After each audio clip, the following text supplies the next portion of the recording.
Meu caro vestibulando, minha cara vestibulanda, aqui seu professor Guilherme Lemos. Essa mistura de Ernesto de la Serna Guevara com Malvino Salvador, né? Misturando aí Luciano Zafito, tá tendo como resultado essa vitamina aqui sensual. Só que não, né? Professor Guilherme Lemos, da sua disciplina de atualidades. Galera, hoje eu vou trabalhar com vocês mais um tema top, mais um tema forte para quem vai fazer o Exame Nacional do Ensino Médio, para quem vai prestar concursos públicos, já que o tema é extremamente recorrente e cobrado por diferentes bancas aí que propõem essas avaliações. Galera, antes de mais nada, eu gostaria de comunicar a vocês a estrutura que eu tenho absoluta certeza vocês já identificaram nas nossas aulas. Geralmente eu trabalho o tema e ligado a este tema um determinado fato da atualidade. Por que esse fato da atualidade ligado ao tema gerador? Logo, vocês devem perceber que geralmente nas propostas de redação nós temos aqueles textos de apoio, os textos motivadores. E aí, além da proposta, além do tema, a gente sente a necessidade de trabalhar o fato da atualidade, porque o mesmo pode vir entre os textos de apoio. E vocês estão carecas de saber que a boa interpretação desses textos de apoio é vital para a sua produção, tá bom? Além, óbvio, dos enunciados nas questões objetivas presente na prova de Ciências Humanas e suas tecnologias, tá bom? Galera, hoje eu vou trabalhar com vocês o tema, Israel S. Ribeiro projeta ele aí na tela, Lei da Mobilidade Urbana e o polêmico aplicativo Uber.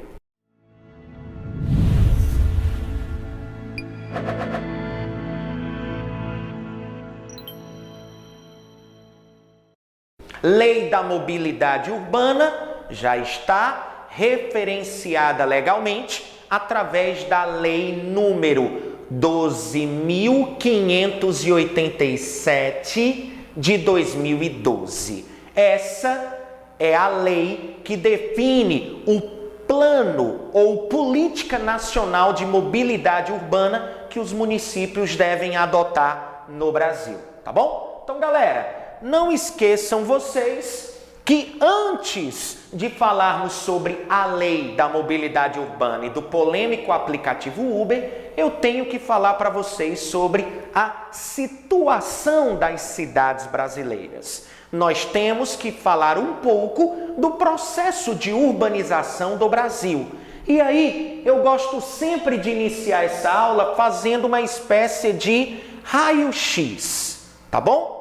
Olha só, raio-x com relação ao processo de urbanização brasileira. Galera, vocês já devem, com certeza, numa aula de geografia, ter ouvido o professor comentando que o Brasil é um dos países mais urbanizados do mundo, ou seja, a maior parte de sua população vivem nas cidades. Entretanto, essa taxa é da ordem de 84%, ou seja, cerca de 84% da população brasileira vivem nas cidades, o que demonstra que esse processo de urbanização deu-se de forma acelerada.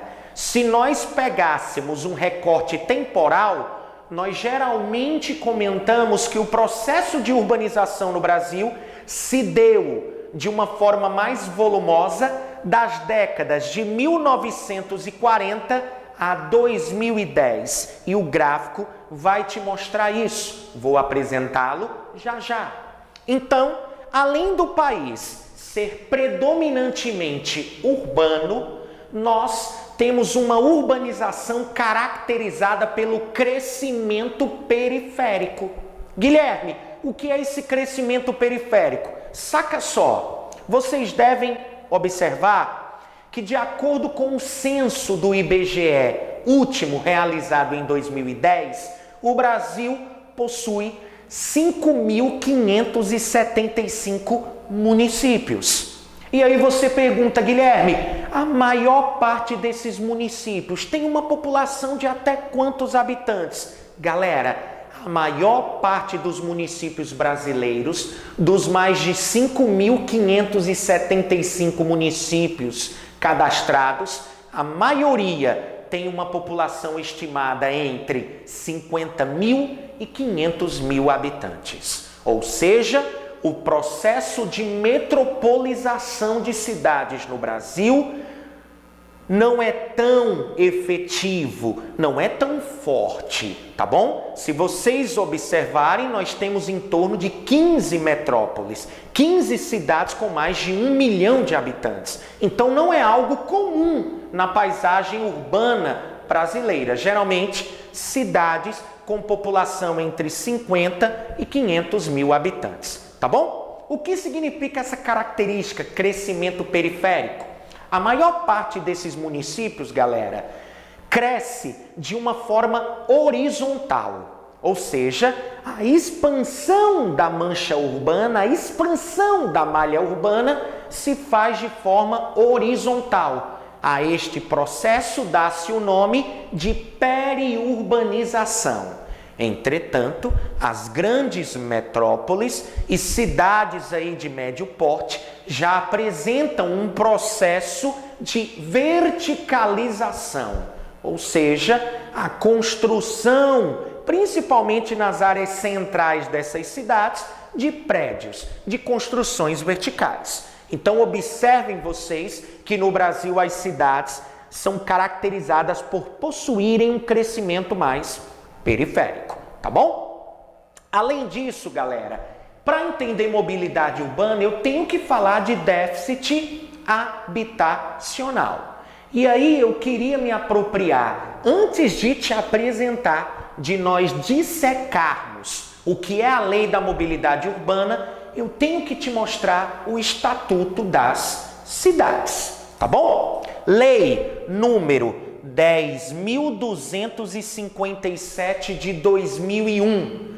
definida como Estatuto da Cidade, amparada pelo Ministério das mesmas, Ministério das Cidades. Galera, esse infográfico traz dados de 2012, atualizados, tá bom? Dados aí bem recentes para você.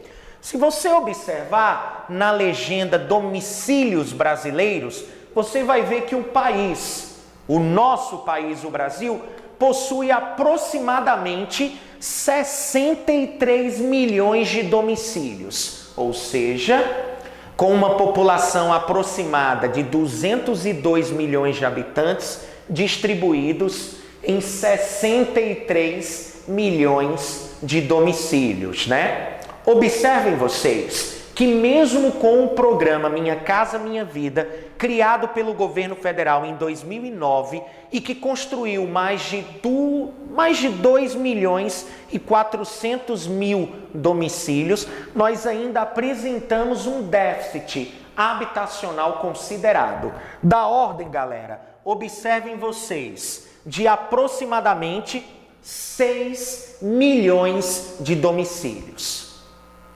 Se vocês observarem, os maiores déficits habitacionais estão principalmente em 2 estados. Em porcentagem, 21% dos domicílios que devem ser construídos estão principalmente no estado. A carência é apresentada pelo estado do Maranhão.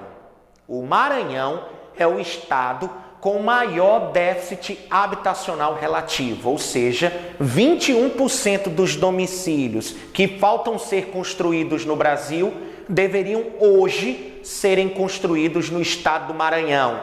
É o que apresenta o déficit habitacional relativo com maior taxa.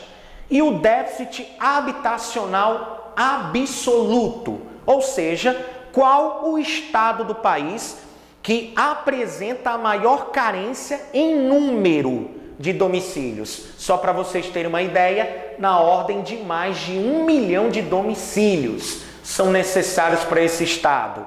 São Paulo, tá bom? Maior déficit habitacional relativo, Maranhão. Maior déficit habitacional absoluto, o estado de São Paulo, tá certo?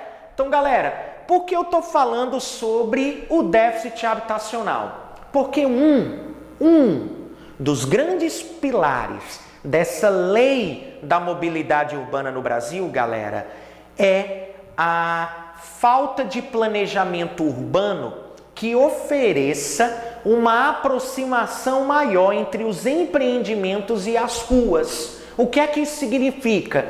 Se nós, para um pouquinho, tenta construir aí na tua imaginação.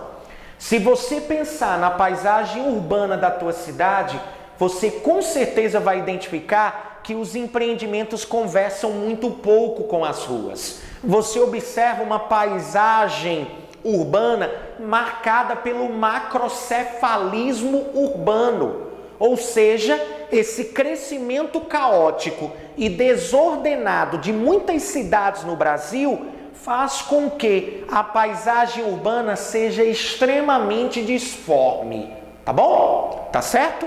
Então, galera, déficit habitacional para você. A questão da moradia é sempre um ponto relevante, tá bom?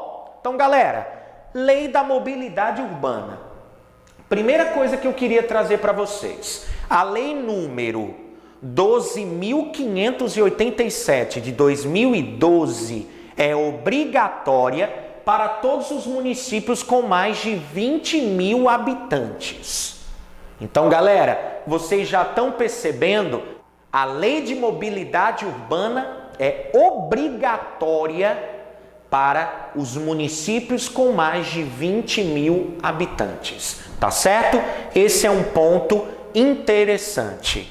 Não esqueçam que o Plano Nacional de Mobilidade Urbana é o que possibilita a esses municípios o recebimento dos recursos federais. E aí você me pergunta, Guilherme, por que tu está colocando a questão do recebimento dos recursos federais? Galera, outro ponto interessante. Além da lei de mobilidade urbana ser obrigatória para todos os municípios com mais de 20 mil habitantes, não esqueçam, galera, não esqueçam. O órgão, a instância que tem a função de legislar sobre as cidades é a União, é a esfera federal. É ela que legisla o âmbito do trânsito no Brasil, tá bom? Então vamos lá, galera. Aqui eu trouxe para vocês um gráfico apresentando alguns modais de transporte, tá bom? Se vocês observarem, a escala aqui, esse eixo, mostram os anos, a escala temporal. Esse eixo aqui perpendicular traz a questão das porcentagens em relação ao uso daquele modal de transporte. Se vocês observarem, o bonde, ou seja, um dos exemplos aí de transporte dentro do modal ferroviário, dentro do modal ferroviário, apresenta um exponencial crescimento do ano de 1900 até 1920, quando alcança aí seu apogeu. Entretanto, de 1920 adiante, você vai observar o uso do bondinho tão charmoso, né? Em muitas cidades, principalmente aí São Paulo, Rio de Janeiro, vai cair em desuso. Se vocês observarem o ônibus, e aí o modal rodoviário, você vai observar que a partir da década de 20 do século 20, o ônibus passa por um crescimento acelerado. Entretanto, a partir aí da década de 70, vai começar a declinar o uso do sistema de transporte público coletivo, que é o ônibus. Se você pegar retornando ainda ao modal ferroviário, por que eu falo do modal ferroviário na imagem? Todos sabem, pelo fato do Brasil possuir limites continentais, o tipo de transporte que liga todos os pontos do território nacional, pelo menos o mais ideal, o mais adequado, seria nós promovermos, incentivarmos o transporte ferroviário. Entretanto, vocês sabem que devido à vinda das automobilísticas, das multinacionais automobilísticas, e o governo implementando a construção de rodovias no Brasil, nós, infelizmente, vamos dar uma expressão maior ao transporte rodoviário. Se vocês observarem, olha o que aconteceu com o metrô e o trem no Brasil. A partir da década de 20, você observa um crescimento muito suave, extremamente equilibrado desse modal, tá bom? Agora, o foco principal. Observem, galera, o automóvel, o transporte aí individual motorizado, né? Se vocês observarem o automóvel, ele desde a década de 20, olha o que acontece, um crescimento vertiginoso registrado. Então, galera, o que o gráfico me oferece, se essa imagem aparecer numa prova sua de concurso, sem dúvida alguma ela me dá elementos importantes. O primeiro, o desenvolvimento dos transportes, dos sistemas de transporte no Brasil, dá-se a partir da década de 20 do século 20, com a vinda das multinacionais automobilísticas, o governo vai implementar a construção de uma malha rodoviária. Além disso, você vai observar que o transporte mais ideal para o Brasil é o transporte ferroviário.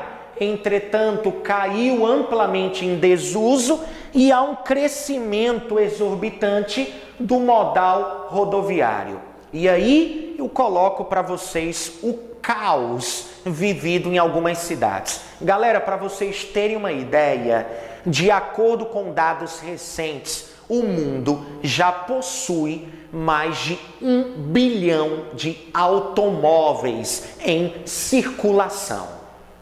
Por minuto, a indústria automobilística fabrica 152 novos automóveis à disposição, enfim, para serem comercializados por minuto. Por minuto, é muita coisa. E aí, Guilherme, trazendo para o Brasil. Bom, galera, no Brasil, a nossa frota já alcançou 50,21 milhões de carros. E vocês observam que ao passo que o número de vendas de automóveis aumenta, mais carros em circulação e faz-se necessário por parte dos municípios um planejamento urbano de modernização das vias para suportar esse novo número aí colocado nas ruas. Entretanto, o que nós verificamos, galera? Congestionamentos, diminuindo a qualidade de vida das populações, aumentando o nível de estresse e acidentes de trânsito.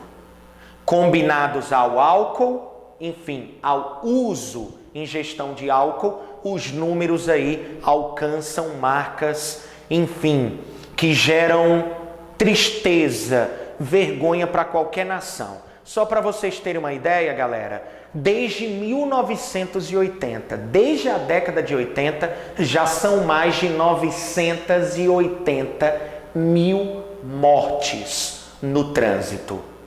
Ou seja, da década de 80 para cá, quase 1 milhão de pessoas perderam suas vidas no trânsito no Brasil. A média anual, para quem gosta desse dado, Humanas em Foco, meu filho, te oferece tudo, tá bom? E eu espero que em cada aula de atualidades, ao passo que a gente vai trabalhando a temática, nessa troca aí semanal de aprendizagem, de conhecimento, eu espero que vocês estejam realizando seus apontamentos, enfim, para tirarem suas dúvidas e ficarem aí com todo o conteúdo amarradinho, tá bom? Galera, por ano, 43 mil mortes no trânsito.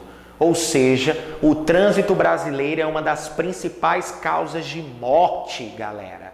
Então, é necessária a aplicação da Política Nacional de Mobilidade Urbana para reduzir esses números horríveis, tá bom? Então, galera, já colocamos que todos os governos devem colocar em suas agendas a melhoria do transporte público, tá bom? Para desafogar as vias, principalmente de trânsito rápido, nas cidades brasileiras. Trouxe para vocês a frota, 50,21 milhões de carros, desde 1980, 980 mil mortes, média anual 43 mil. E aí, tá aqui uma imagenzinha do congestionamento que me traz uma informação importante. Mobilidade urbana, vocês vão ver que também é meio ambiente. E o meio ambiente urbano, vocês devem observar que não são dos melhores. Por quê? Primeiro, vocês observam que nas principais cidades do país já cresce um fenômeno que consiste no aumento da temperatura das áreas centrais dessas cidades devido às ações antrópicas, principalmente a redução de áreas verdes, a queima de combustíveis fósseis e a emissão de gases poluentes de suas matrizes industriais. Eu tenho o fenômeno da ilha urbana de calor, ou pura e simplesmente ilha de calor. O que é que eu quero te oferecer como informação? Galera, hoje, o principal responsável pela emissão de gás carbônico nas cidades é o transporte individual motorizado. Galera, o transporte motorizado é a principal causa, o principal responsável pela poluição presente nas cidades. E isso chama muita atenção. Eu trouxe aqui para vocês esse gráfico, ó. Emissão de CO2 no Brasil por queima de combustível fóssil. Transporte. Os sistemas de transporte respondem por 40% das emissões. Seguido da indústria, 34%, setor energético, 14%, área residencial, 4% das emissões. Então, esse dado super relevante, tá bom? Antes de mostrar para vocês o que a Política Nacional de Mobilidade Urbana, a Lei 12.587 de 2012, propõe, eu preciso mostrar para vocês do que é formado um sistema de transporte público coletivo. Eu acho isso extremamente importante. Galera, raciocina aí, pontinho de interrogação. Quais são os componentes, os elementos que formam um sistema de transporte público? Bom, sem dúvida alguma eu vou começar pelo básico. Primeiro, o material circulante, os veículos. Os veículos, o material circulante, é parte importante do sistema de transporte público. Energia de propulsão. Esses veículos se movimentam através da queima de um combustível, de uma energia de propulsão. Então, veículos, material circulante, energia de propulsão, combustível, pessoal operativo e administrativo, a mão de obra utilizada, a infraestrutura, que são as vias de circulação, os usuários, os passageiros, que são a ponta do sistema, né? O sistema é concebido para o uso por parte dos passageiros, a sala de controle e informação e o sistema de arrecadação de tarifas. Então, esses são os elementos que formam um sistema de transporte público. Veículos, que é o material circulante, energia de propulsão, combustível, pessoal operativo e administrativo, vias de circulação que formam a infraestrutura, usuários, os passageiros, sistema de controle e informação e, por último, o sistema de arrecadação de tarifas. Guilherme, onde você quer chegar? Bom, galera, agora nós chegamos ao ponto fundamental da nossa aula. Todos esses componentes, para que o sistema de transporte se dê de forma eficiente, faz-se necessário uma integração dos mesmos. Ou seja, a integração entre esses componentes, a boa relação entre esses elementos vai fazer toda a diferença para uma melhoria do transporte público no país. Só que antes você está esperando uma definição que ela é hiper importante. Galera, muita gente diz assim, poxa, se a proposta de redação do meu vestibular fosse mobilidade urbana, seria maravilhoso, eu sei desenrolar isso tranquilo. E são pessoas que às vezes não sabem definir nem o que é mobilidade urbana. Antes de definirmos mobilidade urbana, nós temos que pegar duas expressões. Uma expressão chamada mobilidade e outra expressão chamada acessibilidade. E aí você me pergunta, o que é a mobilidade, Guilherme? Mobilidade é o indicador da capacidade da pessoa se mover e o uso que esta faz dessa capacidade. Então, o que é mobilidade? É o indicador da capacidade da pessoa se mover e o uso que essa pessoa faz desta capacidade. E o que é acessibilidade? Ora, a acessibilidade é um indicador que apresenta a facilidade ou dificuldade dessa movimentação no espaço urbano. Então, galera, mobilidade, indicador da capacidade da pessoa se mover. Acessibilidade, o indicador da facilidade ou dificuldade dessa locomoção. E aí, o que seria mobilidade urbana? Que rufem os tambores. Mobilidade urbana é a condição em que se realizam os deslocamentos de pessoas e cargas no espaço urbano de um município. Então, galera, mobilidade urbana é a condição, é a forma, é a maneira como ocorrem os deslocamentos de pessoas e cargas no espaço urbano de um município. Tá certo? Isso é mobilidade urbana para você. Por incrível que possa parecer, galera, eu trouxe para vocês uma das maiores invenções da humanidade. E que, ao mesmo tempo que representou uma evolução tecnológica sem precedentes para a humanidade, ela também vai se transformar numa das maiores dores de cabeça que nós temos. É a roda. A roda. Por quê, Guilherme? Galera, primeiro, a gente pode pegar a origem da roda, né? De acordo com os arqueólogos, o primeiro registro de identificação da criação de uma roda se deu quando foi encontrado por arqueólogos na região que hoje é conhecida como o atual Iraque. Arqueólogos encontraram uma placa de argila. Nessa placa de argila estava desenhada essa circunferência, uma roda. Então, isso há 3.500 anos antes de Cristo, ou seja, há 5.500 anos, na cidade-estado de Ur, atual Iraque.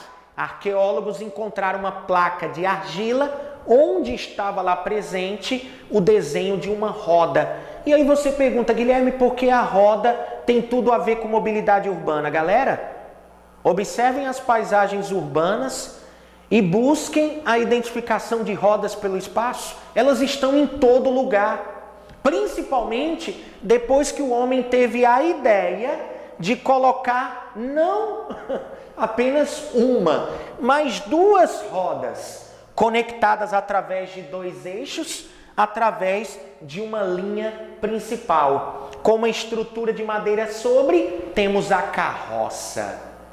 Essa carroça que vai modificar, vai impactar profundamente o espaço, não só rural, não esqueçam, com o uso da tração animal, não só o espaço rural, como o espaço urbano. tenho absoluta certeza que vocês e ainda hoje identificam nas cidades de vocês pessoas que ainda fazem uso desse tipo de transporte, tá bom? Agora, óbvio, galera, o que aconteceu com as cidades no Brasil? Passaram pelo processo que eu comentei para vocês no início da aula. O aumento da porcentagem da população urbana em relação à porcentagem da população rural, eu tenho aí definida o que é a urbanização. Se vocês perceberem, durante a história, com o decorrer do tempo, as pessoas vão realizar um movimento migratório do campo em direção às cidades.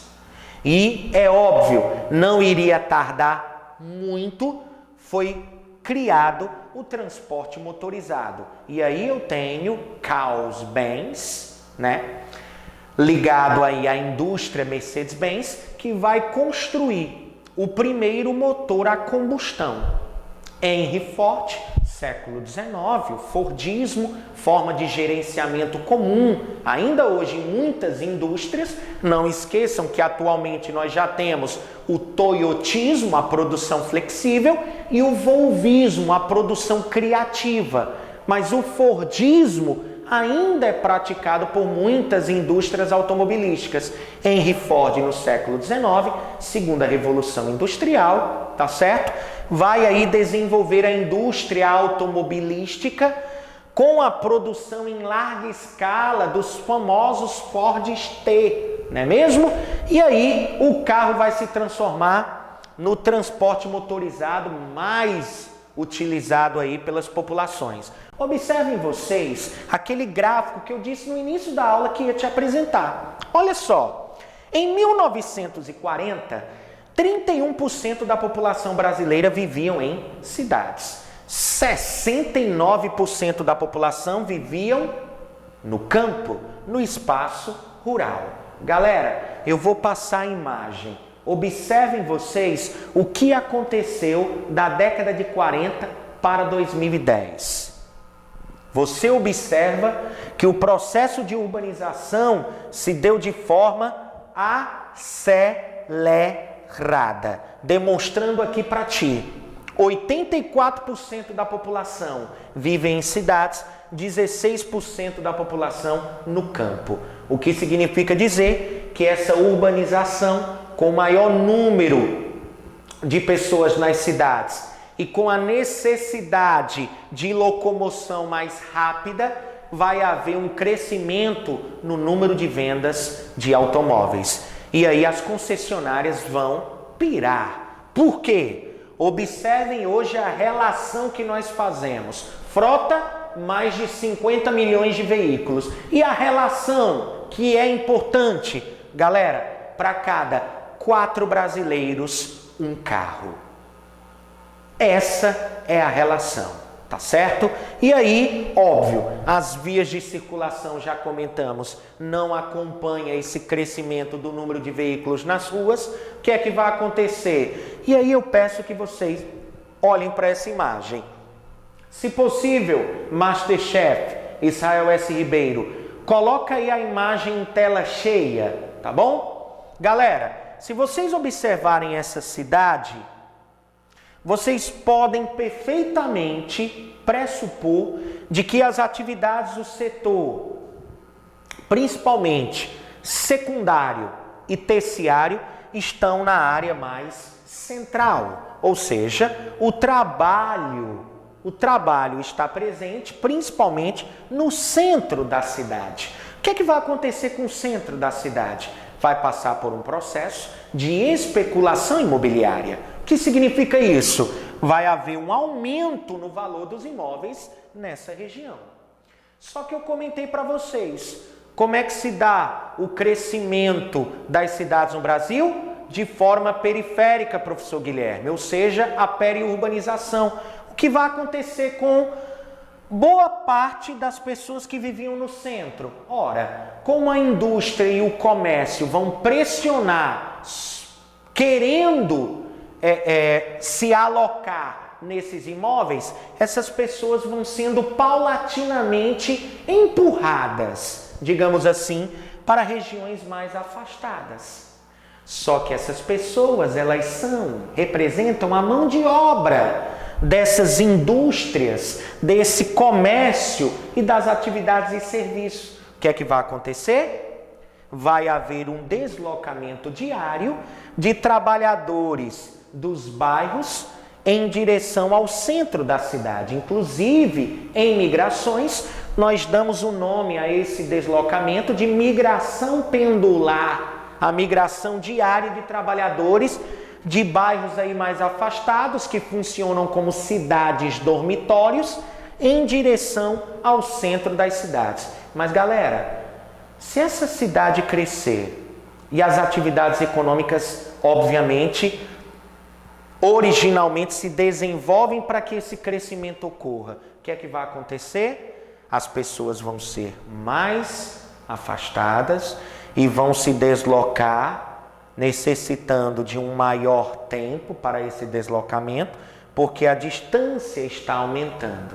O que é que vai acontecer? Ora, elas vão precisar utilizar um modal de transporte, principalmente o transporte coletivo, o transporte público. Eu tenho um ônibus, mas Guilherme, convenhamos, sucateado em boa parte do Brasil, inseguro, desconfortável, caro, com o aumento aí das tarifas de transporte público. Quem não se lembra lá das manifestações conhecidas como Outono Brasileiro ou Jornadas de Junho, que originalmente ocorreu aí como estopim o aumento das tarifas do transporte público.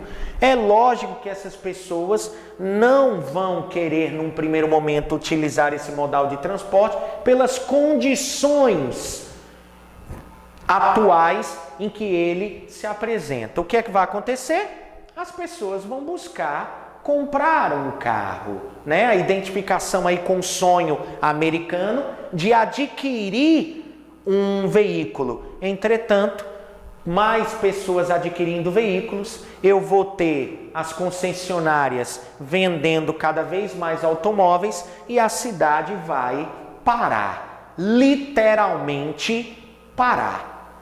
O caos urbano, tá bom? Guilherme, você apresentaria alguma proposta? Afinal, o que essa política de mobilidade urbana obrigatória para municípios com mais de 20 mil habitantes, ela traz como saída para uma melhor mobilidade urbana? Galera, a ideia é a seguinte: mobilidade nós já definimos. Todo e qualquer deslocamento de pessoas e carga no espaço urbano de um município. O que eu queria trazer para vocês? A lei. Vamos lá. Primeiro, somente a União legisla sobre gestão do transporte coletivo, operação do trânsito viário e ordenação do uso do solo. Ou seja, quem legisla é a União. Entretanto, a aplicação dos recursos federais, tentando propor uma melhor mobilidade urbana, faz-se pelo município. E aí eu coloco uma questão importante da lei da mobilidade urbana no Brasil, galera. Ela traz como objetivo a municipalização do trânsito no Brasil. Por quê? De acordo com a União, é a prefeitura, é o município que está mais próximo do transeunte e que conhece a realidade desse indivíduo. Então, o município, e lógico, nós temos aí o Demutran, os departamentos municipais de trânsito, que cuidam aí de promover uma melhor mobilidade urbana, tá bom? Então não esqueçam, esse serviço de transporte coletivo, na nossa Constituição, quem tem a incumbência de legislar é a União. Entretanto, como um serviço de caráter essencial, é de responsabilidade dos municípios e estados, prestando diretamente ou por concessão. O que significa dizer que quando as prefeituras, os municípios, não ofertam o transporte público através de sua instância, eles podem realizar o processo de concessão. o serviço é oferecido por uma empresa particular, mas que obviamente paga impostos, o município arrecada sobre os mesmos, né? E aí nós temos o COFINS, uma série de impostos aí colocados. Então, galera, cada prefeitura tem responsabilidade sobre o trânsito da cidade. Definimos o que é mobilidade, definimos já o que é acessibilidade. Não esqueçam que na nossa lei de mobilidade urbana existe uma prioridade. Qual é essa prioridade? Objetivo: municipalização do trânsito. Quem legisla? O órgão federal, a União. E a prioridade da lei da mobilidade urbana é nós conseguirmos promover políticas públicas, ações individuais, ações coletivas, da esfera pública, da esfera privada, que promovam o quê? A substituição do transporte individual motorizado pela incorporação cada vez maior do serviço de transporte público coletivo, tá bom? E, óbvio, os modais de transporte também não motorizados. Então, observamos aí, por exemplo, em São Paulo, a polêmica em torno das ciclovias em vias de trânsito rápido que não foram duplicadas previamente. E aí há um certo conflito, né? A falta de uma uniformização na legislação que prevê, que ampara essa galera. Então você observa que mobilidade urbana hoje é um imperativo moral para as cidades, está sendo discutido demais. Então, prioridade: substituição do transporte individual motorizado pelo transporte individual não motorizado ou transporte público coletivo. Tá bom? Tá certo? Para fechar, galera, eu trouxe para vocês o tempo médio de deslocamento casa-trabalho nas maiores regiões metropolitanas do Brasil, dados aí de 2010. Galera, só São Paulo e Rio de Janeiro, que são as nossas duas megalópolis, nós temos um tempo de deslocamento casa-trabalho maior que 40 minutos. Galera, olha isso, 40 minutos, isso é uma média, porque o número é muito maior. Vocês devem observar em algumas reportagens que pessoas aí têm que pegar 3, 4 tipos de transporte para chegar ao trabalho, e aí tem que sair cedo, às vezes de madrugada, de suas residências, deslocamento aí perdurando horas para chegar ao local de trabalho. Então é óbvio, algo tem que ser feito para desafogar as vias no Brasil e tentar fazer com que a mobilidade, essa é a mobilidade urbana adequada, aquela onde as políticas favoreçam uma melhoria da mesma. Então, galera, surgiu aí um polêmico aplicativo. Eu não gostaria de colocar agora, nesse momento, para ti, como uma proposta de intervenção. Tá bom? Eu vou trazer outras propostas de intervenção para ti. Mas há um polêmico aplicativo que, por parte da empresa, está sendo vendido como uma das grandes alternativas para desafogar o número de veículos das vias, que é o aplicativo Uber, tá bom? Antes, eu queria trazer as propostas de intervenção. Antes de falar do aplicativo, propostas de solução para a tua produção sobre mobilidade urbana. Eu trouxe 4, galera. Primeiro, na mobilidade, o uso do transporte público de massa. Óbvio, o uso do transporte público de massa no pilar mobilidade. Além disso, eu trouxe para vocês uma expressão que vocês vão adorar, quentinha, para você utilizar em primeira mão na tua produção. O processo chamado de espraiamento da cidade. O que é o espraiamento da cidade? Galera, é a criação ou construção de bairros multifuncionais. O que é que significa isso, Guilherme? Muito simples, muito simples. Galera, espraiamento da cidade seria a criação de bairros multifuncionais no sentido de que hoje o deslocamento dessas pessoas de suas casas para um supermercado, para um hospital, para um espaço de lazer, é muito grande, é um tempo de deslocamento elevado. Então, qual é a ideia dos bairros multifuncionais? No próprio bairro em que eu moro, já apresenta os equipamentos públicos que eu necessito. E aí eu não preciso me deslocar até o centro da cidade para adquirir a mercadoria ou serviço que eu necessite. Ou seja, faz-se necessário as cidades promoverem um processo de descentralização de suas atividades econômicas. Porque existem bairros aí mais periféricos com concentração de habitantes, com mercado consumidor, e a criação desses bairros funcionais já ocorre e é chamado de espraiamento da cidade, tá bom? Além disso, a falta de urbanidade. A falta de urbanidade. Os empreendimentos devem conversar, devem dialogar mais com as ruas. E aí eu tenho muitas cidades, principalmente litorâneas, que já estão no seu plano diretor, fixando o número de andares que esses empreendimentos devem ter, obviamente, para não prejudicar a passagem de ventos úmidos. Por último, a preocupação com a esfera ambiental. Mobilidade urbana também é a promoção de uma melhor qualidade de vida e o meio ambiente preservado faz-se necessário, tá bom?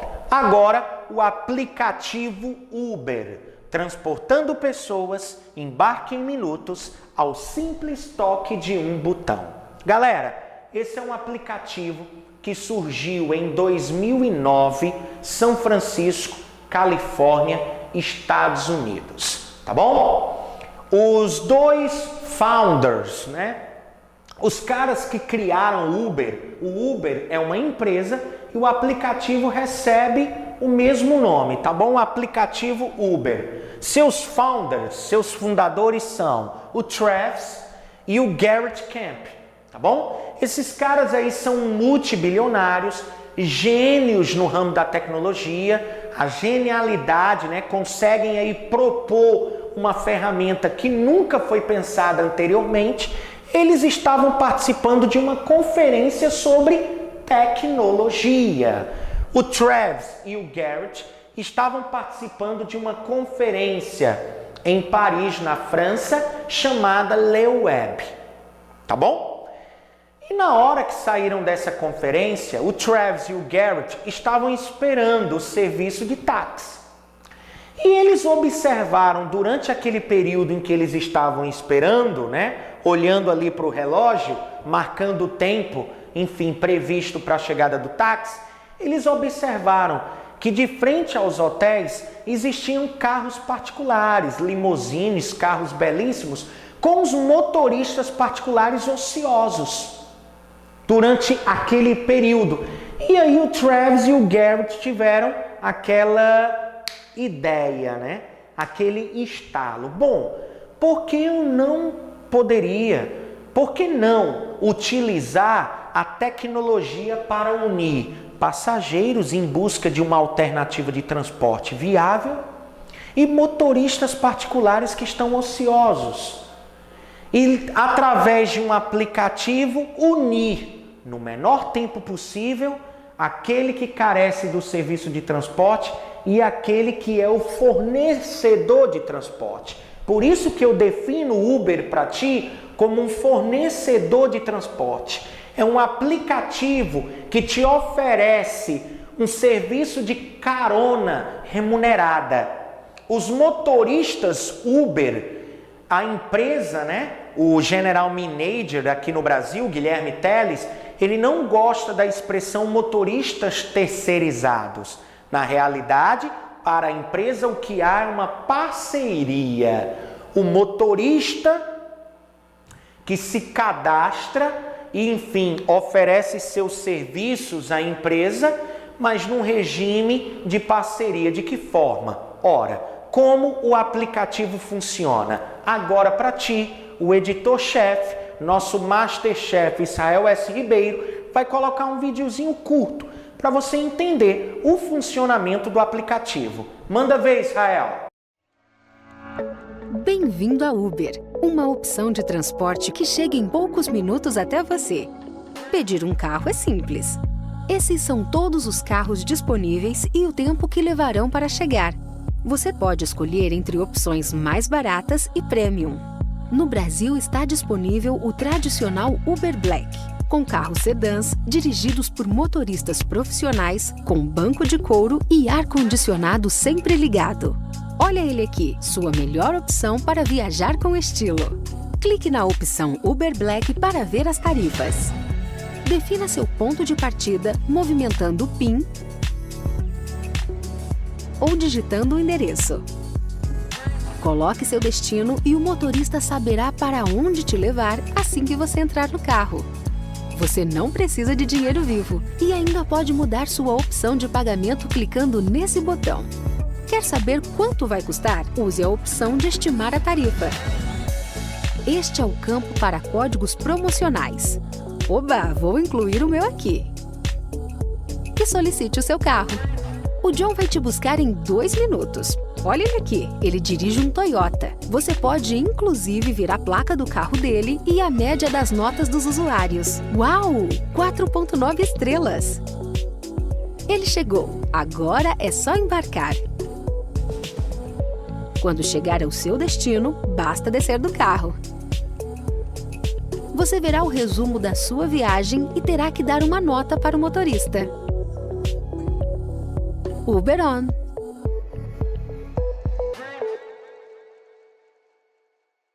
Bom, galera, o Israel te apresentou como o Uber funciona e aí eu queria trazer algumas características importantes. Sua fundação, nós já comentamos, 2009.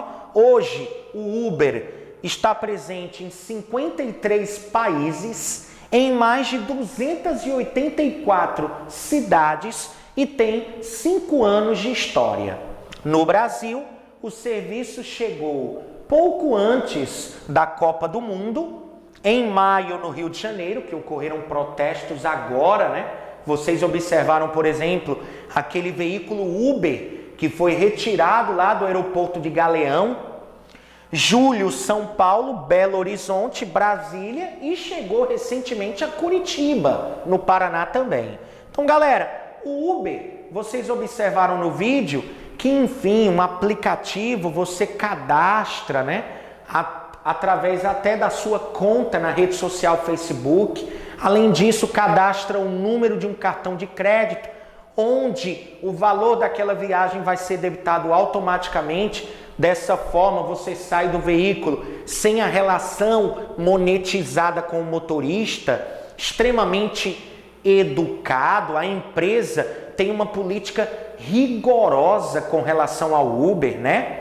O motorista Uber não pode ter antecedentes criminais, é tirada a certidão negativa de antecedentes criminais do motorista, deve ter um tempo de experiência entre 10 e 20 anos, os veículos devem ser novos, ano de fabricação acima de 2010, o serviço mais utilizado, né, o carro-chefe é o Uber Black.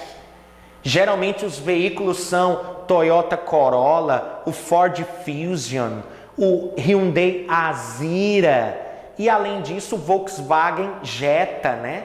Então você observa que o motorista está lá de paletó, te oferece água mineral, água de coco. Você tem a opção de escolher a música que quer ouvir, a rádio que quer acompanhar. Enfim, uma forma de transporte aí que até motiva, por exemplo, a criação do Uber Lex, com carros mais luxuosos, Ferraris, Lamborghinis, enfim, Uber Express, você enviar um documento importante, enfim, é uma modalidade de transporte.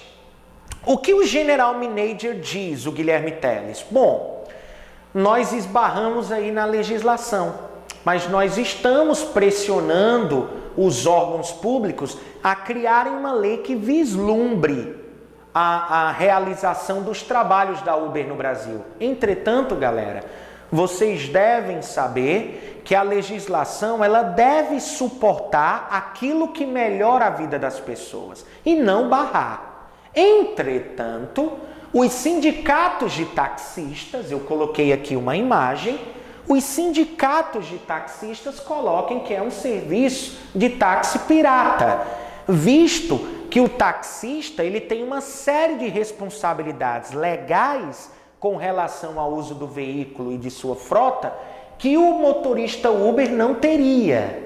Então, antes eu gostaria de mostrar para vocês essa gata, essa mulher linda, a modelo Alessandra Ambrosio, que fez questão de inaugurar os serviços de do Uber em São Paulo.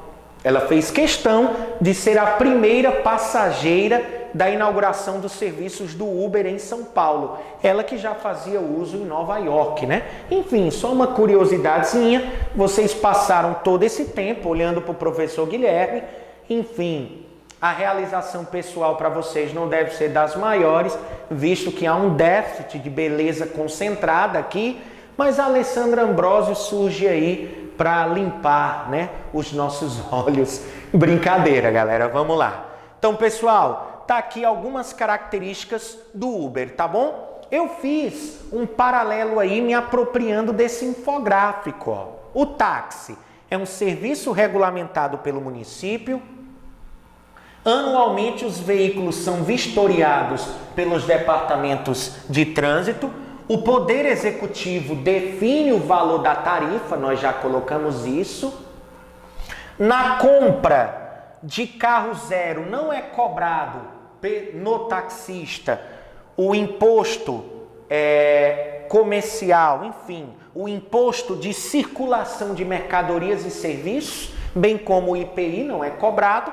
Entretanto, o quilômetro rodado bandeira 1, por exemplo, aqui cidade de Belo Horizonte, R$ 2,73, minuto parado, 43 centavos é cobrado.